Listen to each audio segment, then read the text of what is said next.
लेकिन नीतीश कुमार के राजनीतिक सफर के पीछे एक ऐसी दिल को छू लेने वाली प्रेम कहानी है जिसने उन्हें फर्श से अर्श तक पहुंचाया।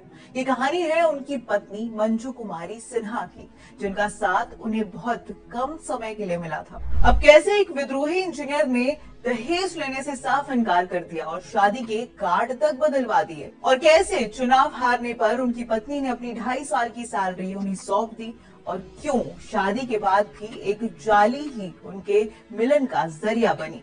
आज हम आपको नीतीश कुमार की इस पूरी लव स्टोरी से जुड़ी हर इमोशनल मोड के बारे में बताएंगे, जिसने उनके जीवन को हमेशा के लिए बदल कर रख दिया। ये कहानी शुरू होती है 1967 में, जब Nitish Kumar Patna college of engineering में दाखिला लेते हैं। पढ़ाई में तेज नीतीश को उनका परिवार इंजीनियर बनाना चाहता था। इंजीनियरिंग के आखिरी साल में परिवार ने नीतीश कुमार का रिश्ता पटना की मंजू कुमारी सिन्हा से तय कर दिया, लेकिन ये उनकी लव स्टोरी में एक बड़ा मोड़ लाता है। नीतीश के दोस्तों को जब पता चला कि मंजू भी पटना यूनिवर्सिटी में ही पढ़ती हैं, तो वो उन्हें देखने के लिए सोशियोलॉजी विभाग तक पहुंच गए। नीतीश के दोस्तों ने वहां शरारत की और मंजू को रोकने की कोशिश की, जिससे मंजू शर्मा कर वहां से भाग गई। दोस्त वापस आए और नीतीश को बताया कि उन्होंने मंजू को पास कर दिया है। नीतीश इस बात से बेहद खुश हुए, लेकिन खास बात ये रही कि दोस्तों ने भले ही मंजू को देख लिया था, लेकिन नीतीश ने खुद उन्हें शादी के मंडप में ही पहली बार देखा था। शादी की तारीख तय हो गई, कार्ड बढ़ गए, लेकिन तभी नीतीश को पता चला कि तिलक में 22,000 रुपए लेन देन की बात तय हुई है। नीतीश कुमार ने बहुत पहले ही दहेज ना लेने की कसम खाई थी। जब उन्हें तिलक में पैसे लेने की बात पता चली तो वो बहुत नाराज हुए। उन्होंने अपने और मंजू के परिवार से साफ कह दिया कि वो तिलक या दहेज के नाम पर कोई भी पैसा नहीं लेंगे। नीतीश ने अपनी शादी के लिए जो 2 शर्तें रखी थी। पहली सबसे जरूरी शर्त ये थी कि जैसे उनसे सहमति ली गई है, वैसे ही मंजू से भी उनके बारे में सहमति पूछी जाए। तो वहीं दूसरी शर्त थी कि अगर मंजू को कोई आपत्ति ना हो तो बिना बारात और बिना किसी बड़े दिखावे के सिर्फ करीबियों की मौजूदगी में सादगी से शादी होगी। तो वहीं मंजू को इनमें से कोई भी चीजों में आपत्ति नहीं थी। इसके बाद पुराने कार्ड वापस लिए गए और नए कार्ड छपाए गए, जिन पर एक बड़ा संदेश लिखा था, तिलक दहेज एवं शोषण युक्त कुप्रथाओं से मुक्त। अब शादी के बाद नीतीश की दाम्पत्य जिंदगी शुरू हुई, लेकिन राजनीति का रास्ता उन्हें सीधा जेल ले गया। नीतीश ने इंजीनियरिंग के बाद नौकरी करने से मना कर दिया और जेपी आंदोलन में कूद पड़े।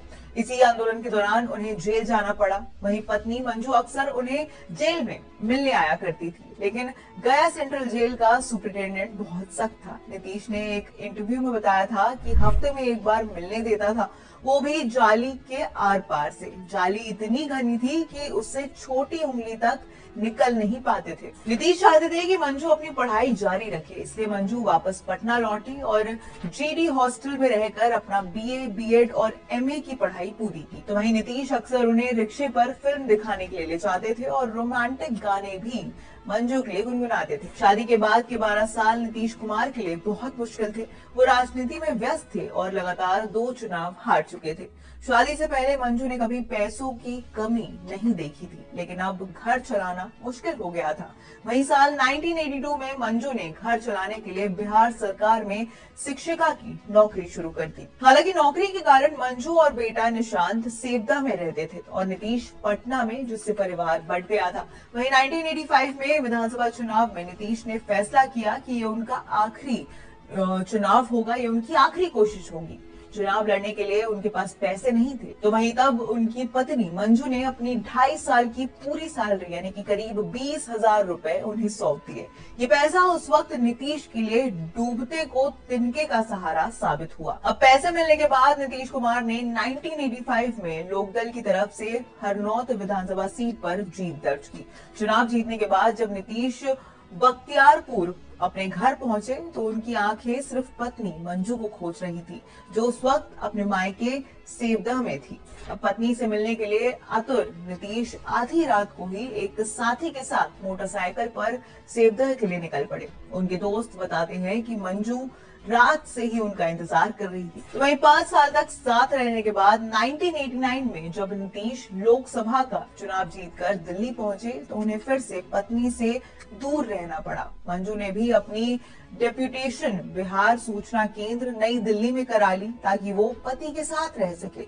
अब जैसी ये खबर बिहार के अखबारों में छपी, वहीं सियासी गलियारों में हड़कंप मच गया। नीतीश कुमार पर पत्नी को दिल्ली बुलाने के लिए नियम तोड़ने और पद का गलत इस्तेमाल करने के गंभीर आरोप लगे। इन आरोपों से परेशान होकर नीतीश कुमार ने तत्कालीन मुख्यमंत्री लालू प्रसाद यादव को खुद पत्र लिखकर मंजू जी की प्रतिनियुक्ति रद्द कर दी। तो वही आरोप से बचने के लिए मंजू को फिर पटना लौटना पड़ा। नीतीश को जब भी दिल्ली के कामों से फुर्सत मिलती थी, वो पत्नी और बेटे से मिलने के लिए पटना चले आते थे। वहीं राजनीति में कदम रखने के बाद नीतीश और मंजू को एक दूसरे से बार बार दूर रहना पड़ा और यही दूरी उनकी कहानी का सबसे दुखद हिस्सा बनी। वहीं साल 2005 में जब नीतीश कुमार मुख्यमंत्री बने, तब भी स्थिति बिल्कुल नहीं बदली। मुख्यमंत्री आवास उन्हें 4 महीने बाद अलॉट किया गया और इस दौरान भी मंजू बेटे निशांत के साथ मायके में ही रह रही थी और नीतीश कुमार को सरकारी इंतजाम वाले घर में अकेले रहना पड़ा। वहीं 2007 में मंजू जी को निमोनिया हो गया था, जिसके बाद नीतीश उन्हें तुरंत दिल्ली के मैक्स अस्पताल ले आए और इलाज के दौरान पूरे समय उनके साथ ही रहे। अस्पताल में नीतीश अक्सर मंजू के पास बैठकर इस बात का अफसोस करते थे कि वो उन्हें ज्यादा समय नहीं दे पाए। तब मंजू ने उन्हें तसल्ली देते हुए कहा था, मेरे रिटायरमेंट के बाद हम सभी साथ रहेंगे। वहीं मंजू जी 2012 में रिटायर होने वाली थी, लेकिन ये सपना अधूरा रह गया। रिटायरमेंट के 5 साल पहले ही यानी कि 14 मई 2007 को मंजू जी ने इस दुनिया को अलविदा कह दिया। रिपोर्ट्स के मुताबिक अपनी जीवन संगनी की मौत पर नीतीश कुमार फूट फूट कर रोए थे, क्योंकि राजनीति के चलते उन्होंने अपना सबसे कीमती समय खो दिया था। और आज भी नीतीश कुमार हर साल अपनी पत्नी की पुण्यतिथि पर उनके नाम पर बने मंजू कुमारी स्मृति पार्क जाकर श्रद्धांजलि अर्पित करते हैं, जैसे वो कोई वादा निभा रहे हो। तो वहीं नीतीश कुमार और मंजू सिन्हा की ये कहानी दिखाती है कि एक बड़े नेता के राजनीतिक संघर्ष में उनकी पत्नी और परिवार का बलिदान कितना बड़ा होता है। पैसों की तंगी हो या जेल की जाली, मंजू जी का टूट साथ ही नीतीश कुमार को 10वीं बार मुख्यमंत्री की कुर्सी तक ले आया है। ये कहानी हमेशा याद दिलाएगी कि सत्ता की बड़ी कीमत चुकानी पड़ती है।